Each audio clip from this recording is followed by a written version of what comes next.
اور جس دن ہم نے اناج اگانا چھوڑ دیا تو دنے تارے نظر آن گے. جس دن شہروں میں دودھ آنا بند ہو گیا تو دنے تارے نظر آن گے. جس دن شہروں میں سبزی اور گوشت آنا بند ہو گیا تو دنے تارے نظر آن گے. تو پتا چلے گا پوٹنگ اور کسٹرڈ اور چیزاں نہ تیار ہو رہی ہوئی ہیں. اس دن تو اندازہ ہوئے گا کہ کاشتکار غریب دے مسائل کی نے. کبھی کسی میاں منشے کو پکڑو آپ کو پتا چلے, کسی بڑے سرمایہ دار کو پکڑو آپ کو پتا چلے.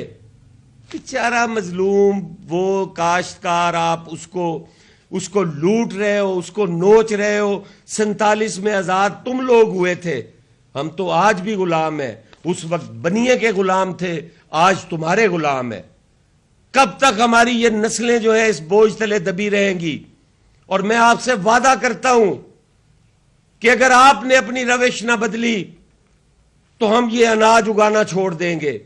اور جس دن ہم نے اناج اگانا چھوڑ دیا, جس دن شہروں میں دودھ آنا بند ہو گیا, جس دن شہروں میں سبزی اور گوشت آنا بند ہو گیا تو دنے تارے نظر آن گے. تو پتا چلے گا جدو تواڈے کچن دے اندر پوٹنگ اور کسٹرڈ اور چیزاں نہ تیار ہو رہی ہوئی ہیں. اس دن تو اندازہ ہوئے گا کہ کاشتکار غریب دے مسائل کی نے. ہمارا پرزور مطالبہ ہے اس حکومت سے, ہم اس کے حمایتی ہیں. ہمارا پرزور مطالبہ ہے کہ نہ کاشتکار کا قتل کیا جائے, نہ پاسکو بند کیا جائے. پاسکو آپ پر بوجھ نہیں ہے, پاسکو پہ آپ بوجھ ہیں. آپ پاسکو کو لوٹتے ہیں, آپ پاسکو کو کاشتکار کی طرح نوچتے ہیں. پاسکو کاشتکار کو سروسز پرووائیڈ کرنے والا ادارہ ہے. اگر اسے بند کیا گیا تو ہم سمجھیں گے کہ یہ بھی کاشتکار کی شہرگ کاٹنے والی بات ہے. ہم ان کے ساتھ کھڑے ہیں, ہم ان کے ہر احتجاج میں ان کے ساتھ ہوں گے. چاہے آپ جو سختی کرو, پاکستان پیپلز پارٹی اس کے سامنے دیوار بن کے کھڑی ہوگی. ہم کسی اپنے ادارے کو اور کسی اپنے طبقے کو اکیلا نہیں چھوڑیں گے. کہ چند ایک ٹیکنوکریٹس ہوتے ہیں جو ہر حکومت کا حصہ ہوتے ہیں, اور وہی لوگ وہاں بیٹھ کے پالیسیز بناتے ہیں. نہ ان کو گراس روٹ لیول پہ پتہ ہے کہ نیچے کیا حشر ہو رہا ہے, لوگوں کے ساتھ کیا سلوک کیا جا رہا ہے. کوئی پوچھنے والا نہیں, کوئی پرسان حال نہیں. لیکن یہی روش رہی. اس دفعہ آپ دیکھیں گے ہمارے 30 سے 35% کم گندم کاشت ہوئی ہے, 30 سے 35%, اور یہ ایک بہت بڑی کمی ہے. آنے والا وقت میں تو گندم کا بحران دیکھ رہا ہوں, اور پھر میں دیکھوں گا ان کو کہ یہ باہر سے 5-6 ہزار میں 7 ہزار تک گندم امپورٹ کریں گے, اور اپنے کاشتکار کو 4 ہزار دیتے موت پڑتی ہے. اپنے فیسیلیٹیٹر اور اپنے مڈل مین کو, اپنے دلال کو خوش کرنے کے لیے یہ 7 ہزار میں بھی گندم دیں گے. کون سی جگہ ہے جہاں پہ کرپشن نہیں ہوتی؟ کرپشن روکنا مقصد ہے یا ادارہ ختم کرنا مقصد ہے؟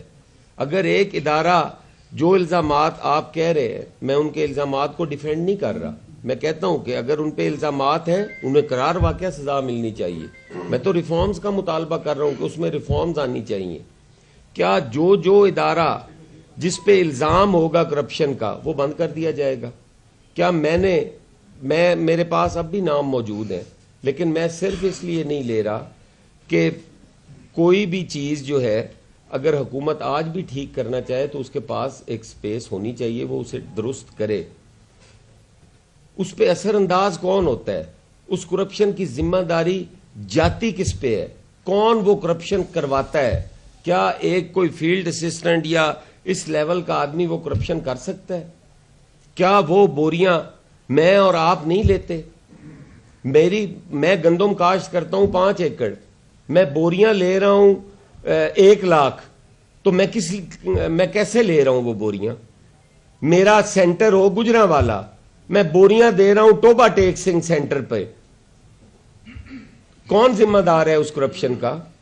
میں ٹرالی میں ایک سینٹر کی پرچیز ہے 500 بوری 700 بوری 1000 بوری یومیہ, وہاں پہ اتر رہی ہے 30,000 بوری یومیہ. 22 ویلر ٹرالے پہ گندم جا رہی ہے. کون سا کاشتکار ہے پنجاب کے اندر جس کی گندم 22 ویلر ٹرالے لے کر جاتے ہیں؟ ہماری تو ایک ٹرالی نہیں بھرتی. وہ 22 ویلر والے کو پکڑے نا, وہ گندم کہاں سے آئی ہے, اس کو کیوں نہیں ایف آئی اے پکڑتی؟ پکڑے اس کو, پتا چلے گا کہ یہ کس کا فرنٹ مین تھا اور کون تھا اس کے پیچھے. یہ ساری چیزیں ہیں.